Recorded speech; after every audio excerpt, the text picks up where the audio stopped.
भाई लोग Asia cup में मैचेस तो हो रहे हैं लेकिन लोग बात नहीं कर रहे। बात सिर्फ एक ही चल रही है, इंडिया पाकिस्तान और पीसी।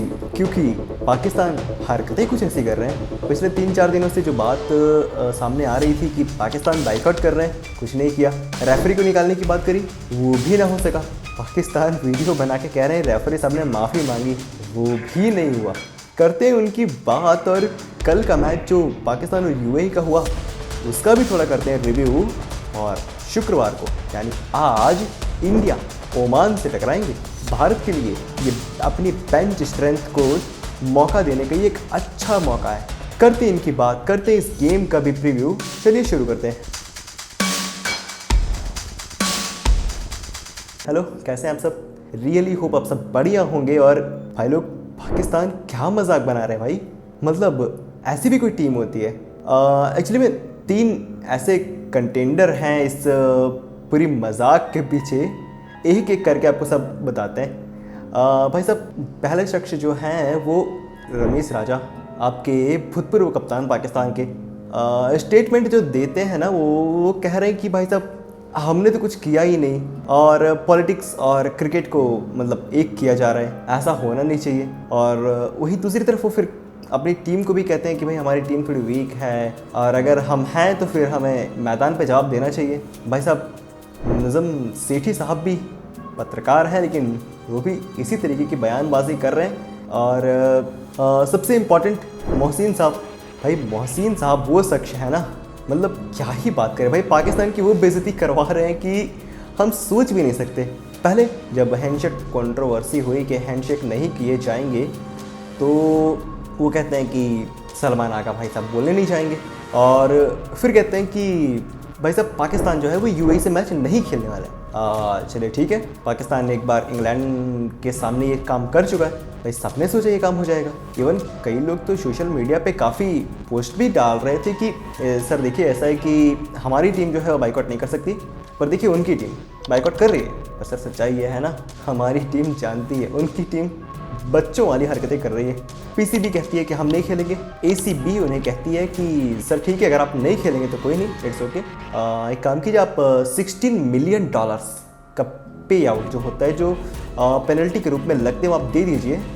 $16 मिलियन INR में 150 करोड़ होते हैं। पाकिस्तान का आप छोड़ दीजिए, उनके डॉलर्स तो आसमान में बात करते हैं भाई। और जब ये पेनल्टी की बात सुनते हैं तो फिर मोहसिन साहब कहते हैं कि थैंक गॉड हम बच गए। वो कहते हैं कि ठीक है जी हम खेलने आ जाएंगे, कोई नहीं, ठीक है आप ठीक है हम पेनल्टी नहीं पे कर रहे हैं, हम आ जाएंगे खेलने। एक काम कीजिए आप वो रेफरी हटा दीजिए।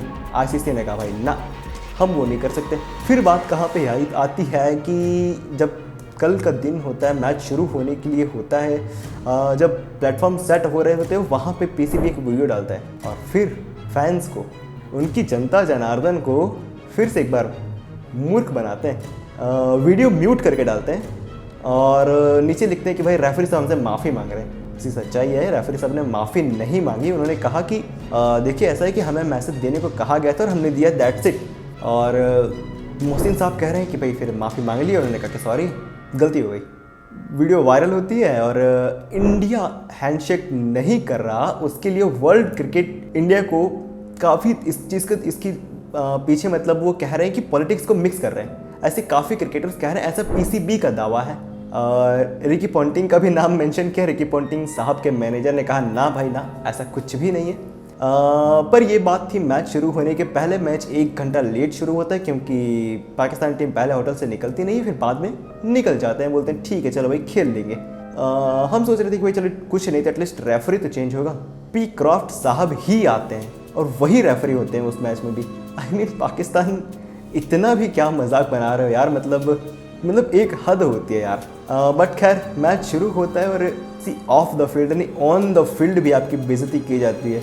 क्योंकि सी एक बात समझ में नहीं आ रही कि भाई सेम आयुब को तकलीफ क्या है। मतलब 3 मैच 3-0, मतलब व्हाट इज़ दिस यार। मतलब ओमान होते हैं आपके ग्रुप में, आप उनसे खाता नहीं खोल पाते, 0।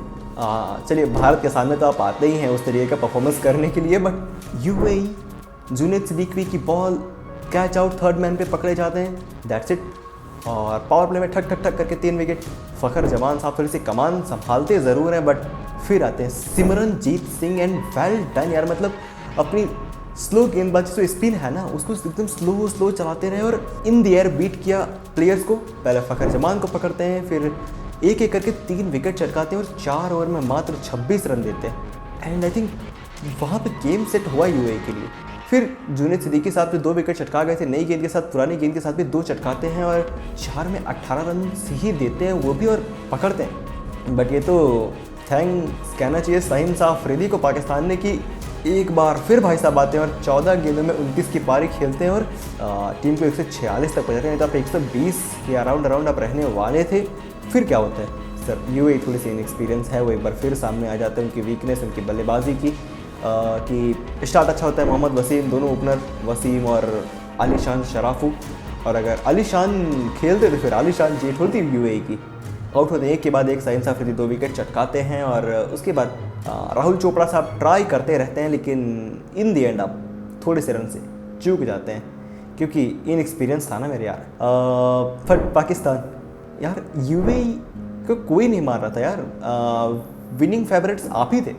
But on the field of the field मजाक तो बनाया है भाई साहब आपने, मतलब आई मीन गजब बेइज्जती है भाई साहब। बट चलिए खैर ये तो थी पड़ोसियों की बात और अब करते हैं अपनी बात भाई साहब। इंडिया और ओमान, हाँ जी इंडिया और ओमान, सूर्या एक बार फिर उतारेंगे अपनी टीम, तो फिर यहाँ आज बेंच स्ट्रेंथ भी चेक कर सकते हैं क्योंकि भारतीय बल्लेबाजी में कोई प्रॉब्लम नहीं है।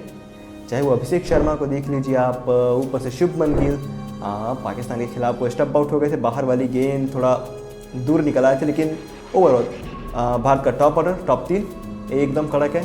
फिर Tilak right hand left hand combination आप बना के चलना चाहते तो हैं, लेकिन क्या आप मौका देना चाहते हैं जीतेश शर्मा को, क्या आप मौका देना चाहते हैं अर्शदीप सिंह को, क्या आप वाशी को ट्राई करने वाले हैं क्योंकि बुमराह तो मे भी यहाँ पे आज रेस्ट करेंगे क्योंकि उन्होंने बोला था कि हर गेम के लिए नहीं वो अवेलेबल रह पाएंगे, तो पाकिस्तान के खिलाफ तो आप नहीं चाहेंगे वो चीज़।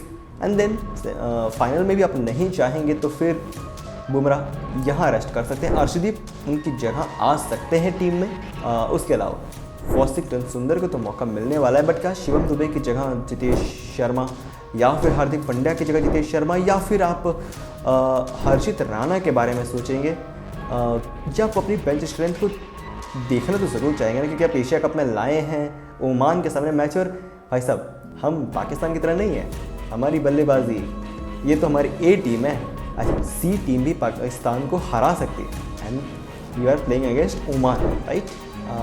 यूएई जितनी कंपटीशन ओमान ने नहीं दी है with the bat with the ball, दोनों ही नहीं दिए, तो आप अपनी बेंच स्ट्रेंथ को चेक तो ज़रूर करना चाहेंगे। और इसी बेंच स्ट्रेंथ जो है ना ये इंग्लैंड और ऑस्ट्रेलिया को भी हरा सकती है, तो फिर ओमान के बारे में तो क्या ही कहना है।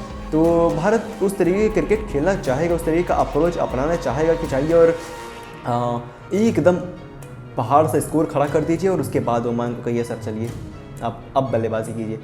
और अगर गलती से कहीं अगर भारत चेस कर रहा है तो फिर शायद ज़्यादा मेहनत करनी ना पड़े, फिर शायद अभिषेक और गिल ख़त्म करें या मे भी सूर्या टॉप 3 आपके ख़त्म कर सकते हैं ये game. That's what I feel. आप क्या सोच रहे हैं पाकिस्तान के बारे में, क्या कहना है आपका वो ज़रूर से कमेंट में बताइएगा। चलिए बस अब आज के लिए मेरे पास इतना ही है। अब आप लाइक कीजिए, शेयर कीजिए, सब्सक्राइब कीजिए और नोटिफिकेशन की घंटी दबा दीजिए, क्योंकि ये संडे फन डे, क्योंकि एल क्लासिको आने वाला है, इंडिया पाकिस्तान का मैच सुपर फोर्स के लिए, क्योंकि ये 2 टीमें कर गई हैं ना क्वालिफाई, और बहुत सारी चीज़ें भी, इंडिया वेस्ट इंडीज़ का टेस्ट और इंडिया ऑस्ट्रेलिया टूर भी है। तो चलिए आप भी बन जाइए इस तिवारी फैमिली का हिस्सा और कर दीजिए सब्सक्राइब। Thanks for watching.